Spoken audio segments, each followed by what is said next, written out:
Okay, we're back. Video conference on H.454.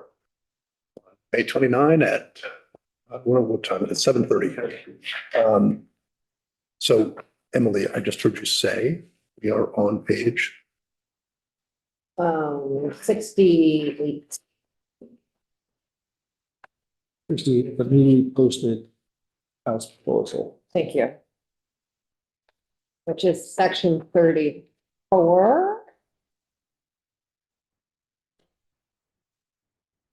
Okay,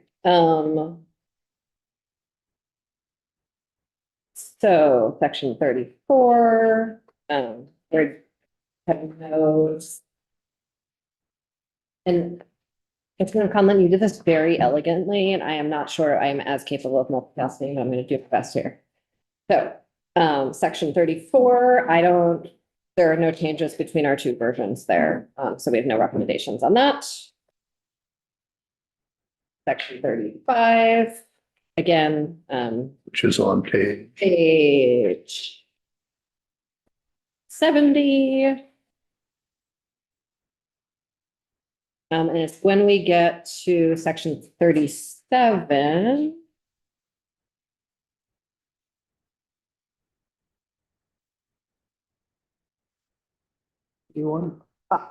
Which is page 81. Thank you. We all, as we said before, appreciate your refinement of sparse. As a stand-in for zip code, knowing this is not perfect and we're going to have a couple years to iron it out further.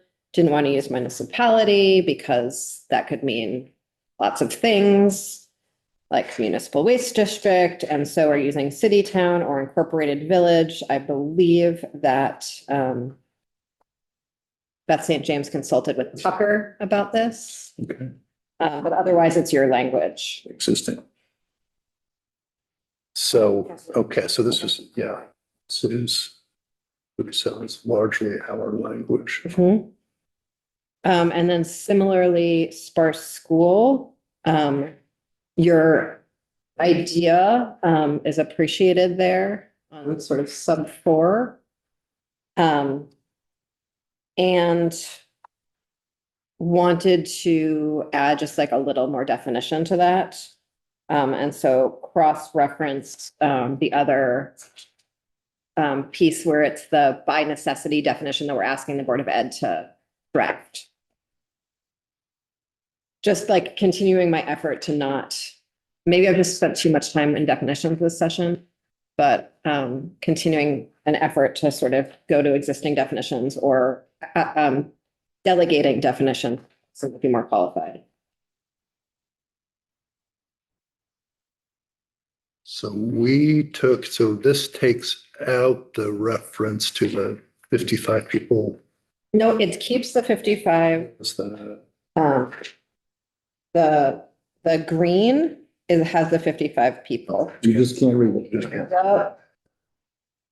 Okay. Yeah, there it is, right there, line Okay. 16. Okay. Sorry.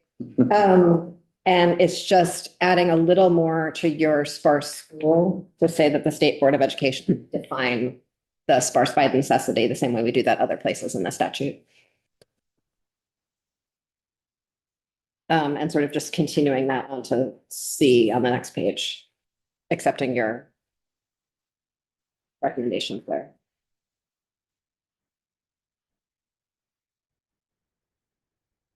And then onward. This is very thick paper.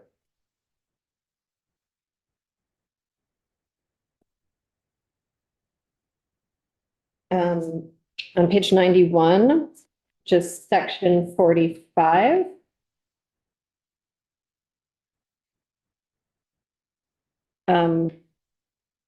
Appreciating the suggestion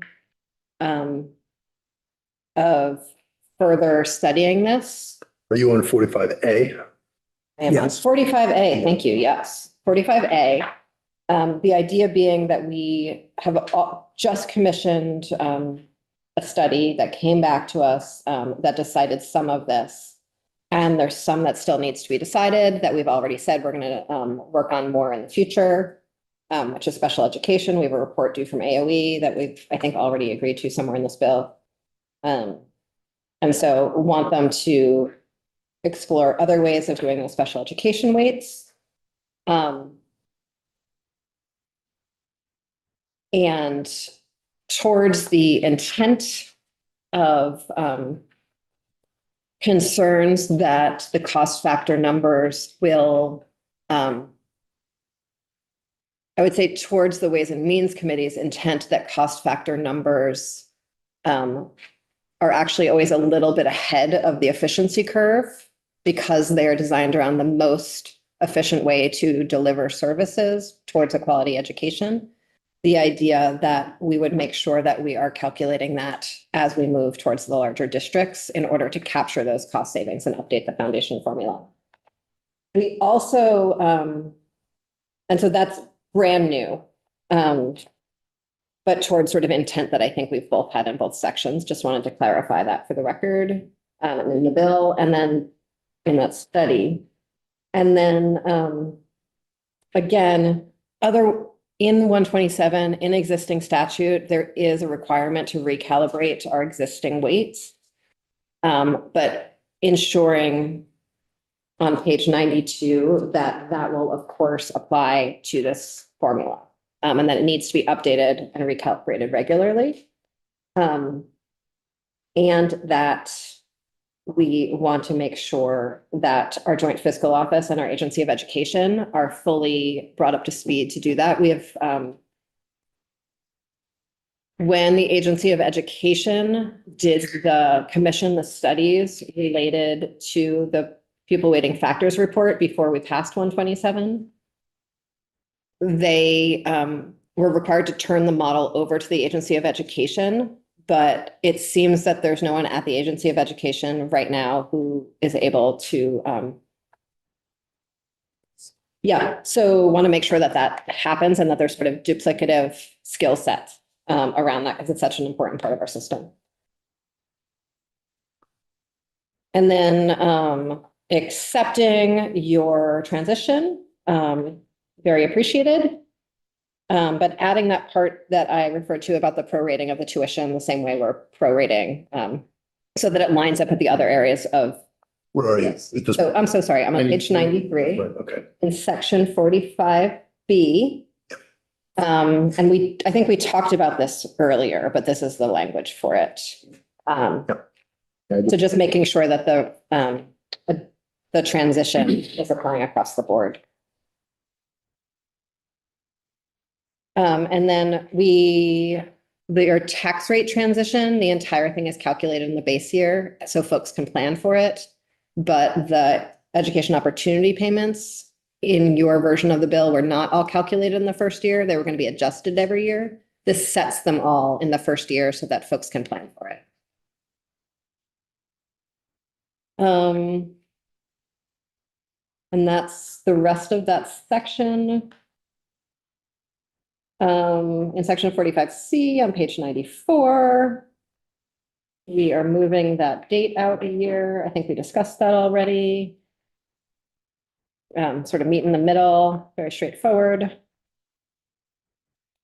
And then this is all a little bit complicated, I think, in the language, but I want to explain the intent to you. On supplemental district spending on page 98, and it sort of starts on page 97, actually.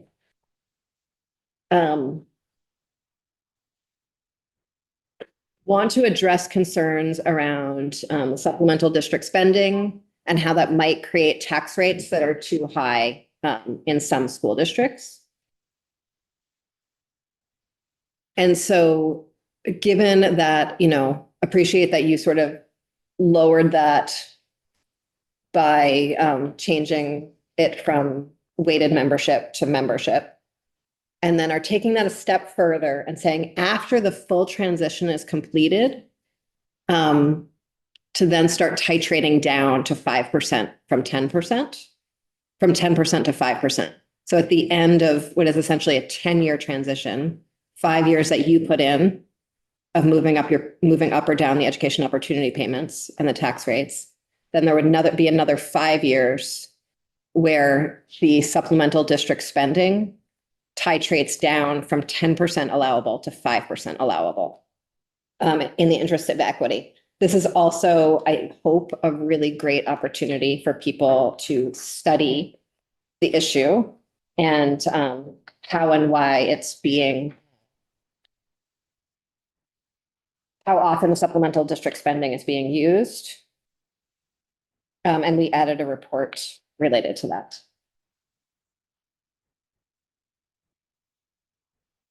That happens in a bunch of pages. And then going forward, sort of in page 101, 103, going from there. There were a bunch of places where we put the Department of Taxes, and you moved it to the Secretary of Education at the request of the Department of Taxes and Secretary of Education. Happy to affirm that, of course.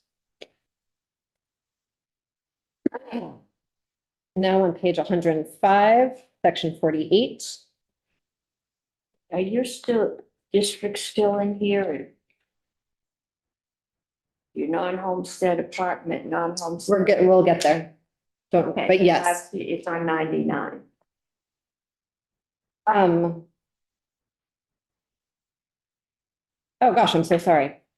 That should come out. No, that should stay there. It's just not highlighted, sorry. Yes, maintaining what we put in the House version. Thank you for catching that. Can I borrow your highlighter when you're done? I throw it. Let's not throw it. I can't really catch anything. It's Thank you. Thank you for catching that.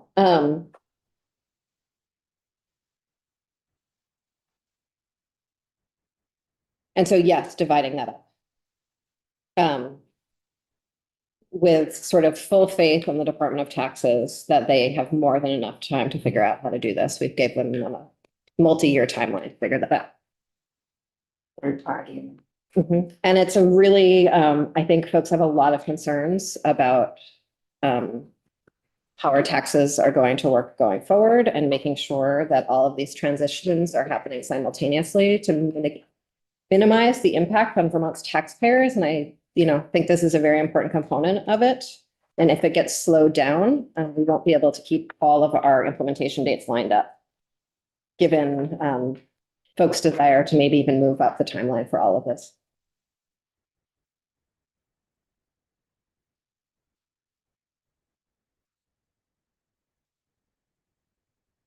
And then you have a homestead property tax rate transition report.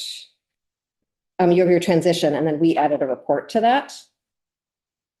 Given concerns, I think from I'm so sorry, I'm on page 107 and 108. So in Setting shall determine each municipality's net education tax payment. Hasn't that been the subject of some discussion, like the tax commissioner does that?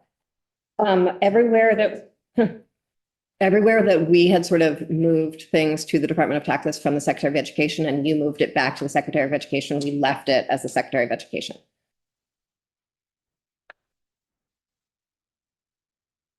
And if you find a place we didn't, certainly we intended to. On page 107, 48A, section 48A, the homestead property tax rate transition, accepted the Senate recommendations on that, but added a report. Given, I think, very warranted concerns that we're doing all of this in 2025 and it will be implemented in quite a few years from now, the entire package, like all 5 changes. Asking the Department of Taxes the year before implementation to really study at that point with what they know then, what they think the impact will be on Vermonters and any further transition mechanisms we might need. So that is brand new.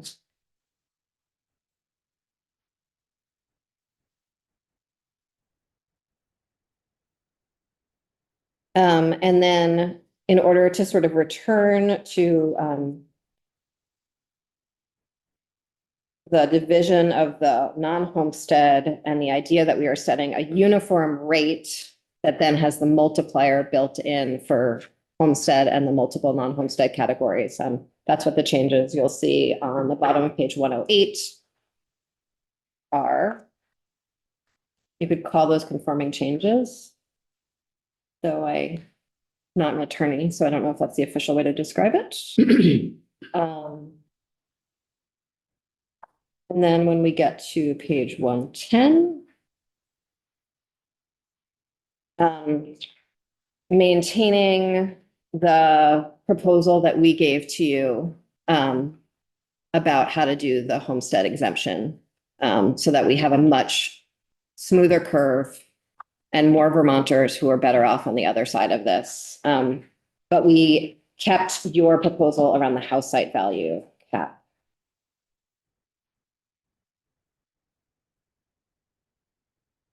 And your proposal around report. I'm going a lot of pages now before I get to that report, because everything is. Page 131. Jumping ahead to section 53A. Keeping your report recommendation in case before this is implemented, the Department of Taxes wants to improve that curve even more, including having them study what it looks like to go up to 175. Given that what Jake described as a natural cap on income and I described as arbitrary, that we would be able to come to something that is more consistent with other parts of legislation. Where was that? That is on page 132, right? That's section 50. It's the last sentence in section 53. And that's just part of the study.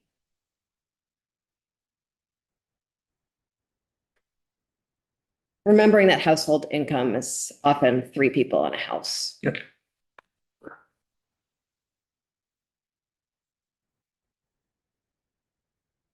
And then on page 133, section 57, appreciated your amendment to the Ed Fund Advisory Committee's charge.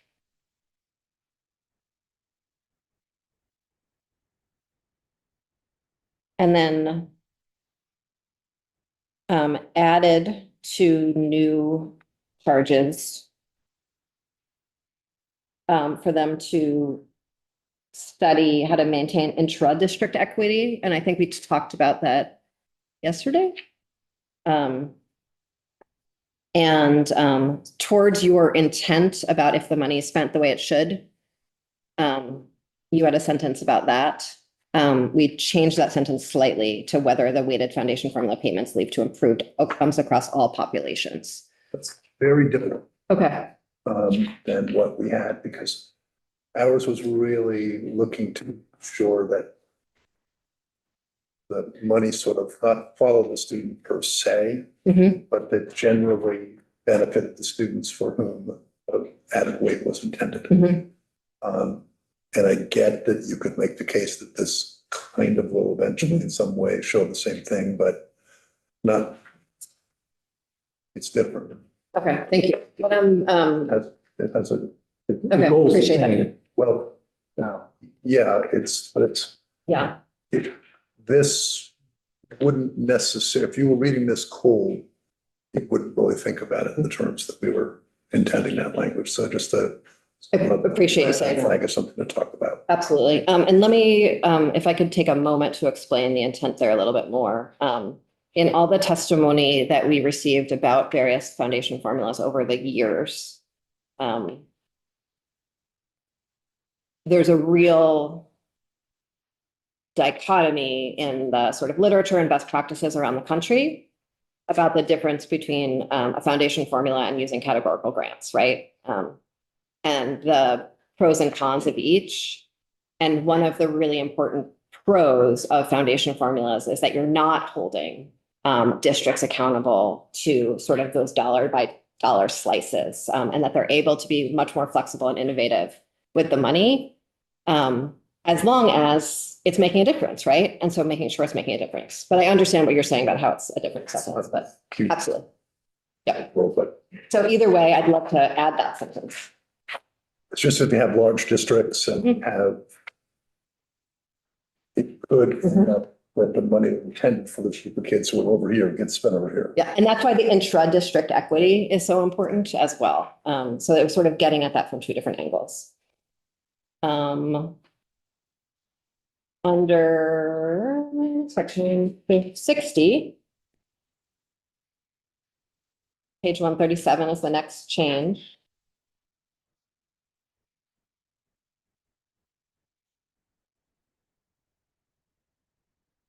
And I don't remember what my intention was with that at all. Right. Links to the next section. But Does it link to the next section? may I phone a friend? I am 137, yes. That's part of the reintroduction property classification factor. Thanks. And then moving into all the property tax classifications, which are yellow and I think could be blue.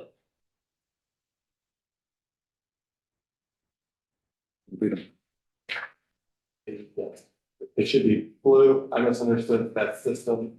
Cool, thanks. Okay, let's call them blue.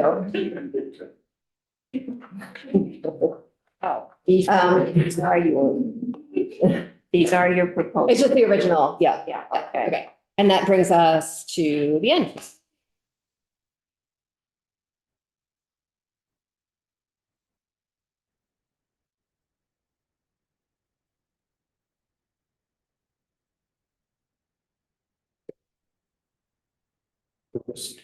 And I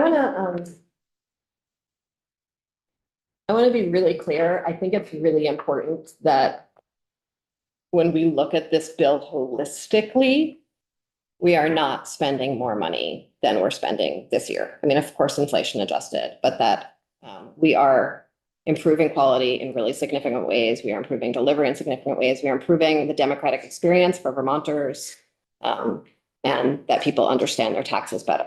And that folks are sort of better off across the board. And I think all the pieces of this considered together is a really important piece of that. I think some of how all the different math shakes out is hard to see in one spreadsheet. It's a collection of spreadsheets. And I don't know if tomorrow morning would be the time to sort of really like run through some of those publicly to see how it shakes out, but just wanted to Is there, offer that. do you have like a fiscal note or No, I an don't. outlook No. or, okay. Okay,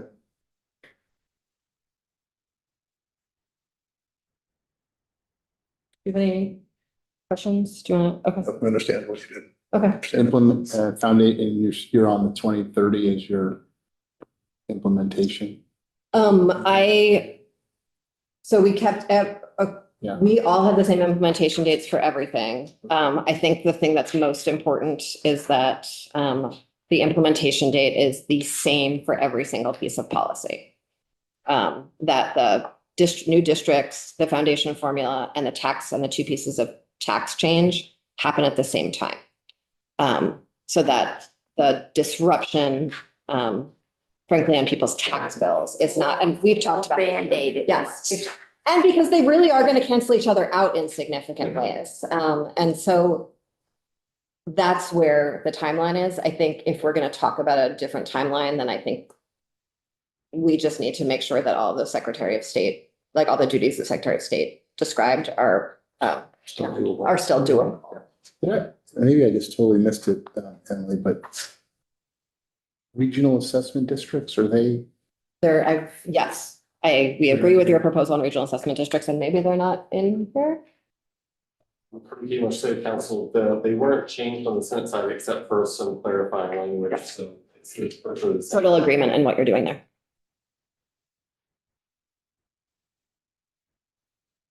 Okay, so. 9 o'clock.